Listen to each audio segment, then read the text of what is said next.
coronavirus, on les retrouve beaucoup dans le monde animal. Et d'ailleurs, les premiers coronavirus sont des coronavirus qui ont été identifiés chez les animaux domestiques dans les années 60.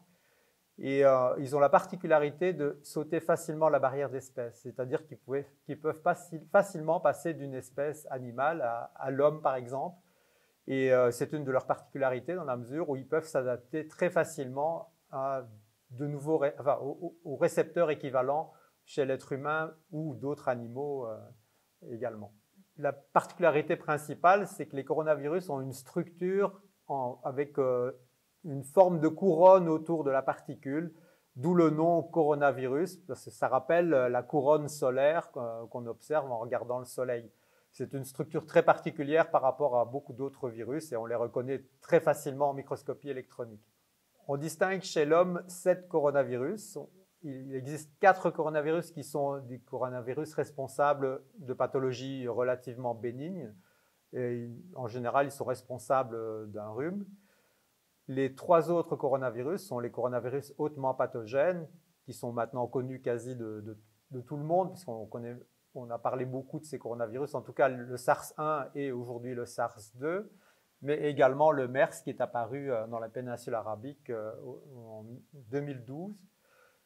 Tous ces virus affectent la sphère respiratoire. Les hautement pathogènes peuvent se multiplier principalement, en tout cas pour le SARS-CoV-1 et le MERS, dans les voies respiratoires profondes.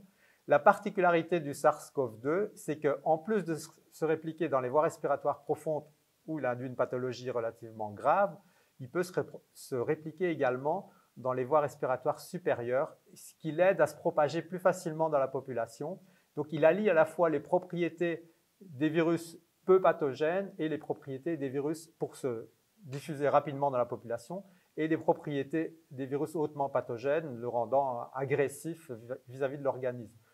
On distingue quand même, par rapport aux virus hautement pathogènes, le taux de mortalité est quand même plus faible, parce qu'ici on a un taux de mortalité de l'ordre de 1% environ, alors que le SARS-CoV-1, on avait un taux de mortalité d'environ 10%, et le coronavirus MERS, le MERS-CoV, a un taux de mortalité qui peut atteindre 35%.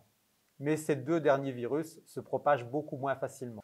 On peut s'attendre à l'apparition de pandémies de façon générale, puisqu'on a vu une augmentation de nouvelles épidémies, de virus émergents depuis quelques décennies. On a eu le VIH, on a eu Ebola, on a eu le virus chikungunya, on a eu plus récemment le virus Zika. Les coronavirus, on a le 3e coronavirus. On est sûr qu'il y a beaucoup de coronavirus chez les chauves-souris et dans la faune sauvage et domestique. Et d'autres coronavirus reviendront nous infecter également et seront responsables de nouvelles épidémies. Ça, on en est quasi sûr.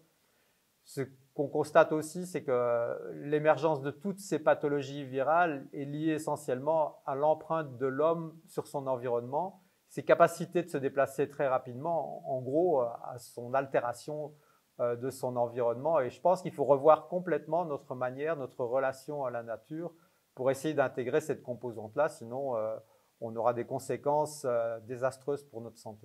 Nos objectifs précédents, enfin jusqu'à présent, nos objectifs de recherche étaient axés plus sur une recherche fondamentale, essayer de comprendre comment le virus rentre dans la cellule, comment le virus s'assemble. Aujourd'hui, bien sûr, avec la crise sanitaire, on se rend compte qu'il y a des priorités. Les priorités sont de trouver de nouveaux traitements, un vaccin ou des vaccins. Donc, on a réorienté notre activité très rapidement autour du SARS-CoV-2 pour essayer de développer de nouveaux antiviraux. Et c'est l'objectif principal aujourd'hui de l'équipe autour du coronavirus, avec également un objectif vaccin. Nous essayons également de développer un projet vaccin en parallèle, même si nous ne sommes pas au premier plan pour l'instant sur le projet vaccin. Nous travaillons dans le cadre d'un consortium local au niveau de l'Institut Pasteur qui implique 4 équipes.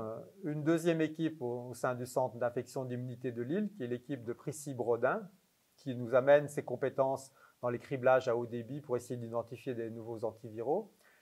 L'unité de Benoît Després, qui est également une unité INSERM, qui nous amène toute sa compétence dans le domaine de la chimie médicinale. et de criblage à haut débit également. Et une start-up implantée sur le campus lillois qui nous amène sa chimiothèque particulière qui contient des composés médicaments essentiellement, donc qui nous permettrait de faire un repositionnement relativement rapidement vers un traitement en cas d'identification de molécules à activité antivirale dans sa chimiothèque.